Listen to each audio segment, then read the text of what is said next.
오늘도 주의 은혜 가운데 거하는 여러분 되시기를 축복합니다. 우리가 예수님을 믿으면 예수님의 생명으로 새롭게 태어난다 이런 표현을 합니다. 그 말은 이제 새 생명을 갖게 되었다 이렇게 하죠. 그래서 보통 전도 축제 할 때도 많은 교회가 축제 이름을 새 생명 전도 축제 이런 표현을 하기도 합니다. 새롭게 생명을 가졌다라고 하는 것은 우리의 감각이 다 새로워진다 이런 뜻입니다. 그 중에 하나가 눈이 바뀌어지는 겁니다. 영적인 눈이 열리기 시작합니다. 그래서 예수님을 정말 잘 믿고 살아가면 보는 게 다 달라집니다. 예를 들어 이런 겁니다. 그 전에 내가 겪는 고난은 그저 다 고난이었습니다. 그런데 눈이 열리고 보니까 야, 고난이 축복이구나. 이 고난이 나를 성장하게 하고 하나님께 더 나아가게 하는 축복이구나 하는 것을 깨닫게 됩니다. 또 내가 지금 걸어가는 길이 그저 가시밭길 같고 광야 같고 어려운 길 같은데 영적인 눈이 열려 보니까 이게 그저 가시밭길만이 아니고 시온의 대로가 되는구나. 하나님께로 더 가까이 가는 지름길도 되는구나. 또 눈이 열리면 어제도 잠깐 말씀을 나누었지만 그전에는 이게 지름길 같았는데 야, 저게 둘러가는 길이구나. 또 둘러가는 길 같았는데 어떻게 보니까 이게 더 지름길이구나.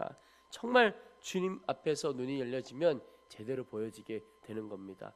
다른 사람들을 향하여도 마찬가지입니다. 우리의 자녀들만 해도 어리고 부족한 자녀, 부족한 것만 보이죠. 그런데 눈이 열리면 이 아이가 지금은 어리고 부족해도 그러나 하나님께서 쓰시는 큰 일꾼이 될 것이다. 우리 교회 안에도 아이들이 많죠. 우리 아이들 중에 이 미래의 모세와 같은 사람이 나올 것이고 요셉과 같은 사람들이 나올 것이다.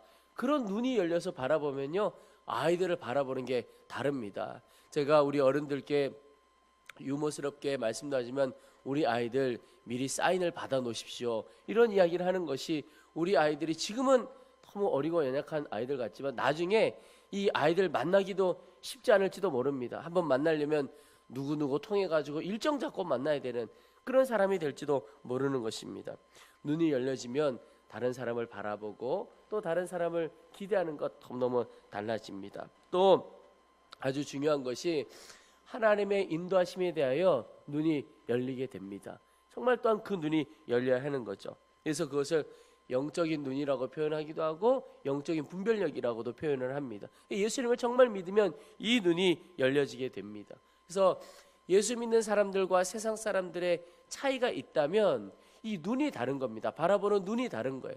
사실 세상 사람들과 예수 믿는 사람들 고난 똑같이 겪습니다. 우리 동역이 위해서 기도하지만 병원에 가면 질병으로 온 사람들 중에 예수 믿는 사람 많습니다. 그 말은 예수 믿는 이들도 고난을 겪기도 하고 아픔을 겪기도 한다는 겁니다. 그런데 차이가 있다면 그것을 바라보는 눈이 다르다는 겁니다. 여러분, 오늘 우리 안에 이 영적인 눈이 활짝 열려지기를 축복합니다. 어제 새벽기도 끝나자마자 말씀 전하자마자 우리 신촌에 동혁이 병원에 다녀왔습니다. 가서 동혁이 위해서 간절히 기도하고 그리고 우리 성도들이 함께 기도해 주셔서 동혁이 골수이식 수술이 잘 끝났습니다. 골수이식 수술하는 여러 사람들이 있지만 동혁이가 지금 상태가 굉장히 좋은 축에 속하고 있다고 하는 얘기를 들었습니다. 함께 기도해 주셔서 참 감사합니다. 그런데 가서 이제 기도 마치고 돌아가려고 하는데 우리 김영자 집사님께서 목사님 저 요 건너 방에 아이를 위해서 좀 기도해 줄 수 있겠습니까? 그 아이가 한 8일 전에 골수이식 수술을 받았는데 아직 몸에 여러 통증 아픔이 있다는 거예요.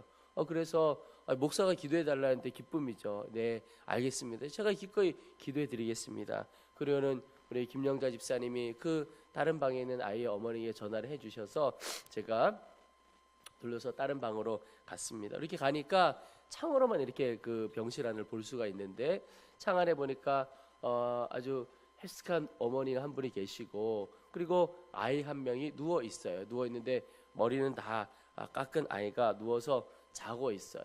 이 골수이식 수술 받은 다음에 통증이 아주 심하다고 그래요. 이 골수이식 수술 받기 전에 폐렴이 왔는데 골수이식 수술 받는 그 일정을 다르게 할 수가 없어서 하여튼 수술을 했다는 거예요. 아마 그것 때문에 좀 몸에 여러 가지 무리가 왔다고 하는 것 같아요. 그래서 이제 제가 여러 사정들 신앙생활은 부모님이 하시고 아이도 하시느냐 이런 여러 가지를 묻다가 이 아이가 몇 살입니까? 그랬더니 그 어머니가 중학교 2학년입니다. 이렇게 이야기를 하는 겁니다.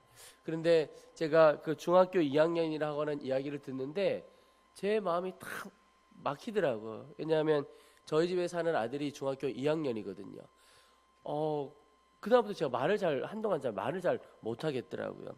그리고는 알겠습니다. 그리고는 주신 마음이 있어서 말씀을 읽고 기도를 하는데 기도를 하는 중에도 목이 너무너무 메이는 겁니다. 잘 기도하기가 좀 쉽지 않더라고요. 하여튼 정말 간절한 마음으로 기도했는데 그 기도를 하고 나오면서 드는 생각이 제 아이 생각이 나더라고요. 하나님께서 병원에 누워있는 그 아이도 잘 고쳐주시기를 정말 소망하고 기도했는데 또 하나는 제 아이 생각을 하면서 건강한 것만 해도 참 감사하다 이런 생각이 드는 겁니다. 부모 마음에는 공부도 좀 더 열심히 했으면 좋겠고 하나님의 말씀도 잘 읽고 기도도 정말 뜨겁게 했으면 좋겠고 그런 마음이 드는데 제가 보니까 그 병원에 누워있는 아이를 보고 딱 나오다 보니까 저렇게 뛰어다니고 그런 것만으로도 그냥 감사하구나, 사실 더 바랄 게 없구나. 그러니까 아이 보는 눈이 바뀌게 되는 것을 경험을 했습니다. 이렇게 눈이 바뀌게 되면 그전에는 너무 바라는 게 많았는데 지금 그냥 감사한 것밖에 없더라고요. 어제도 저희 아들이 이제 시험이 다 끝났대요. 근데 시험이 끝났는데 벌써 많이 큰 것 같아요. 친구들하고 시험 끝났다고 하여튼 어디를 코스를 놀러를 가더라고요. 어디 가고 뭐 먹고 막 그래가지고 시험 치러 가는 날 아침에 돈 다 갔어요. 그런데 그 늦게 오는데 예전에는 늦게 오냐 뭐하냐 집이 소중하지 막 그랬는데 그래 들어오는 것만 해도 감사하다. 여러분, 나는 죽고 예수의 생명으로 산다는 것은 바로 보는 눈도 마찬가지입니다. 그전에는 육적인 눈으로 보았던 눈이 이제 영적인 눈으로 바뀌는 것으로, 그게 진짜 예수 믿고 삶이 바뀌는 것이죠. 여러분, 이렇게 눈이 열리는 것이 참 중요한데 삶을 바꿔놓죠. 근데 오늘 말씀을 보면 참 충격적이에요. 오늘 9절에 너희는 놀라고 놀라라. 너희는 맹인이 되고 맹인이 되라. 그들의 취함이 포도주로 말미암음이 아니며 그들의 비틀거림이 독주로 말미암음이 아니니라. 여러분, 맹인도 예수 믿으면 눈 떠야 하고 육적인 눈 가지고 살아가던 사람이 영적인 눈이 열려야 하는 게 하나님의 역사고 정상인데 오히려 주님께서 너희는 맹인이 되라고 말씀하시는 겁니다.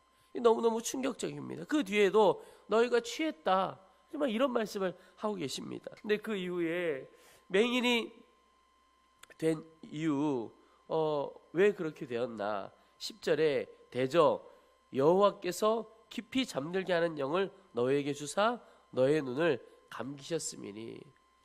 여러분, 하나님은 눈을 뜨게 하시는 하나님입니다. 그런데 오늘 말씀에 보면 하나님께서 잠들게 하는 영을 주시고 눈을 감겨주셨다는 거예요. 이게 얼마나 충격적인 일입니까? 그런데 먼저는 그 이후에 그 결과를 보여주시는 것이 11절에 그러므로 모든 계시가 너에게는 봉안책의 말처럼 되었으니 그것을 글 아는 자에게 주며 이르기를 그대에게 청하노니 이를 읽으라 하면 그가 대답하기를 그것이 봉해졌으니 나는 못 읽겠노라 할 것이요.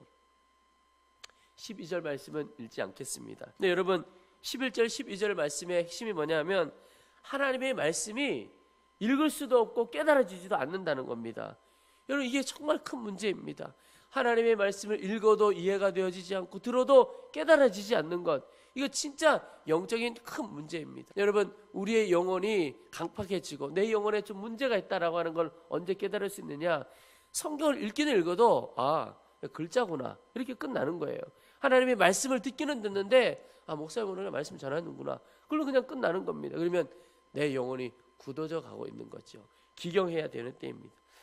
여러분, 정말 참 큰 문제가 하나님의 말씀이 들리지 않고 깨달아지지 않는 것입니다.